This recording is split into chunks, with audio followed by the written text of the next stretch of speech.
By all accounts, it was a normal evening. My classmates and I were eating dinner in our college cafeteria, talking about something I can't remember. Maybe it was our English homework, maybe the weather, maybe a football game. It was pleasant, quiet. Evidently, it was too quiet for one of my friends because she put down her fork and addressed the table. "So what do you guys think about abortion?" We all sat up a little straighter, readying ourselves for what was surely going to be a long, uncomfortable conversation. As we went down the table, all of us expressed fairly similar views on the issue, ranging from very pro-life to moderately pro-life. That is, until we reached the end of the table, when one of my peers announced to us without hesitation that he was extremely pro-choice. All of us were shocked, and I imagine a few people were even a bit repulsed. But instead of shouting him down or leaving the conversation, we pressed on, talking about the definition of life, the moment when life begins, and the limits of legislation on the issue. That night at dinner, my classmates and I used civil discourse to navigate a controversial topic, learn from each other, and remain close friends despite our different opinions. Simply put, civil discourse occurs whenever people have a polite, productive conversation about a topic on which they disagree. Sadly, many people today have forgotten how to use civil discourse when discussing political matters, and our society is suffering from it. The preservation of civil discourse is necessary in any society that desires its citizens to be free, reasonable, and harmonious, which is why a resurgence of civil discourse is especially needed in America today. First of all, civil discourse is necessary in a free society. Many citizens of the United States are not fully aware of how fortunate they are to enjoy their First Amendment right to free speech and assembly. Unlike citizens of countries such as North Korea, Syria, Saudi Arabia, and Ethiopia, Americans do not live in fear that they will be severely punished for disagreeing with or expressing the shortcomings of those in power. However, the decline of civil discourse in our country is leading many Americans to neglect or even willingly surrender their right to free speech. For example, many college campuses have restricted their students to conducting political discourse in so-called free speech zones. Why would anyone allow their free speech to be limited to a small zone on a college campus? The decline of civil discourse in America has created a climate where people are afraid to discuss political issues for fear that they will be personally attacked or insulted. Although I do not approve of these free speech zones that are daily increasing in popularity, as a college student who is just beginning to get involved in political matters, I can understand why so many people appreciate safe spaces where discussing politics is forbidden.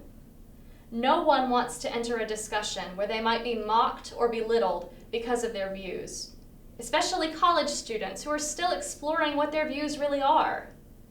They would rather avoid discussing sensitive issues that might create hostility with the other side than express their thoughts and make themselves vulnerable to critique. However, the uncomfortable conversations about controversial issues are the most important conversations we can have. It is essential to the fabric of American society that we openly discuss our current problems and have a stake in creating solutions for them. If we continue to neglect our right to free speech and open discourse, we will become further disconnected from our government, and we risk having those rights diminished or taken away. It is essential in a free society that citizens come together and discuss what courses of action they want the government to take. But unless civil discourse is restored in the United States, we may very well see a new generation of Americans who would rather have comfort than free speech. We must not forget that our right to openly disagree with those in power is unique in the world, and we must preserve that right for generations to come by maintaining civil discourse. Secondly, civil discourse is necessary in a reasonable society. Engaging in civic discourse is a mentally stimulating activity that exposes us to new ideas and helps us refine and articulate our views of the world. However, good reason is woefully absent in most political discussions we see today. Instead of presenting solid evidence, sensible claims, and carefully constructed arguments, those who have civic discourse today are often tempted to attack their opponents with biting criticisms and baseless accusations. What many people don't realize is that these discourteous remarks are actually logical fallacies. That is, they are irrational claims that have little to no truth value. For example, when someone insults his opponent in a debate by calling him an offensive name, he is committing an ad hominem fallacy. When someone presents a caricatured version of her opponent's position in order to attack it more easily, she's committing a straw man fallacy. And when someone dismisses his opponent's argument based on their past experiences, he is committing the genetic fallacy. As civil discourse declines in a society, so too does that society's ability to recognize and use good reason. Therefore, if we want to see the renewed flourishing of clear, logical thinking in America, we must advocate for the preservation of civil discourse. Imagine what would happen if we insisted that people treat their political opponents with charity and respect, and refrain from making personal attacks against them. Then all those participating in political discourse would have to more carefully discern and refine their own positions, and think more deeply about the issue at hand. Instead of hate-filled quarrels that circle around the real issues, using civil discourse would lead to productive conversations that call upon our powers of reason and lead to real positive change in society. Finally, civil discourse is necessary in a harmonious society. It's important to remember that no matter what side of an argument you might be on, the reason political discourse can become so passionate and heated is that both sides love their country and think they know what is best for it. So, in the United States, it is important that we always remember to focus on the things that bring us together as American citizens, not the things that divide us. Civil discourse plays a key role in helping us see our political opponents as fellow citizens with different views, not personal enemies, creating a more harmonious and cooperative society. Furthermore, when we treat each other with kindness and respect, even when we disagree on important civic issues, we have a better chance of making wise decisions for the good of all.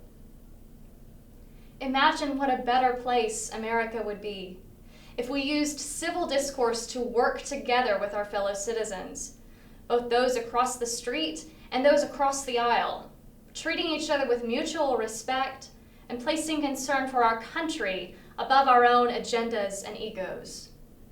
In a time when people all too often confuse patriotism with hate, what could be more patriotic than cooperating with each other in civil political conversations to improve the nation as a whole? Civil discourse helps us see that the things which unite us are stronger than what divides us, and reminds us, as Ronald Reagan said, if we love our country, we should also love our countrymen. Indeed, the strongest society is a harmonious society, where even those who disagree can still love each other and their country by being courteous and respectful in the heat of civic discourse. If I had not been able to use civil discourse the night my classmates and I debated abortion over dinner, I might have lost several good friends over one controversial issue. As a nation, we have far more at stake. Our country's freedom, its reason, and the harmonious society we all want to enjoy. Civil discourse is a necessary part of any society that wishes to enjoy the freedom, reason, and harmony we hold dear, which is why it is so critical that we hold ourselves to a high standard of courtesy and respect and reintroduce much-needed civility into our civic discourse. Thank you.